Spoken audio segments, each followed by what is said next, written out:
ये कहानी है एक ऐसे मूर्ख राजा की जो हर समय अपनी रानी से चिपका रहता था, यहाँ तक कि राजसभा में भी उसे अपने साथ ही बैठाता था। एक बार राजा विक्रमादित्य अपनी सभा में बैठे हुए थे। बैठे बैठे उनके मन में अचानक ही एक श्लोक याद आया, तो उन्होंने अपने दरबारियों के आगे वो श्लोक फरमा दिया। मित्र देही और विश्वासघात की है सो नरक भोगेंगे, जब तलक चंद्र और सूर्य है। ये श्लोक सुन दरबारियों ने राजा विक्रमादित्य को इस श्लोक को अच्छे से समझाने का आग्रह किया। तब राजा विक्रमादित्य ने उन्हें एक कथा सुनाई। एक बार एक मूर्ख राजा था जो अपनी रानी की सुंदरता पर इतना आसक्त था कि पल भर को भी उसे अपने से दूर न होने देता था। यहाँ तक कि राजदरबार और राजसभा में भी उसे अपने साथ ले जाता और पास ही बिठाता। जब वो शिकार खेलने के लिए जाता तो वहां भी रानी को अपने साथ ले जाता। चाहे दिन हो या रात, सुबह हो या शाम, सोना हो या जागना, खाना हो या पीना, हर समय उसके साथ रहता। उस अज्ञानी राजा को ऐसा करने में जरा सी भी लज्जत महसूस नहीं होती। मंत्री को राजा की ये बात बहुत खलती। वो एक बुद्धिमान और ऊंच नीच की समझ रखने वाला व्यक्ति था।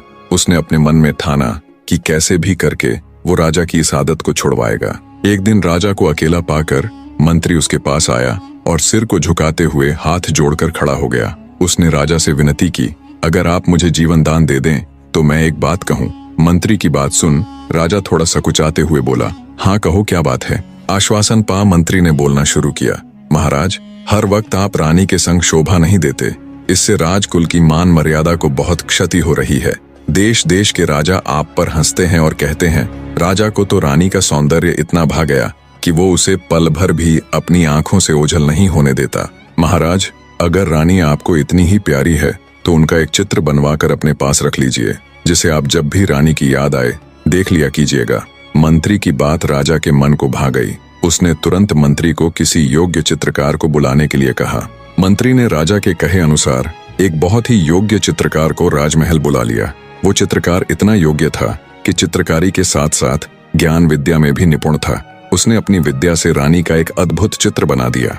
जब राजा ने वह चित्र देखा तो वह चकित रह गया। चित्रकार ने रानी के सौंदर्य की हर सूक्ष्मता को इतनी बारीकी से उकेरा था कि राजा स्तब्ध था। पर जब उसकी नजर रानी की जांघ पर बने हुए तिल पर पड़ी तो उसके रोंगटे खड़े हो गए। जांघ पर बने तिल को देख उसने विचार किया कि हो ना हो ये पहले भी रानी से मिल चुका है। मन में ये विचार आते ही राजा का गुस्सा 7वें आसमान पर था। बने रहे।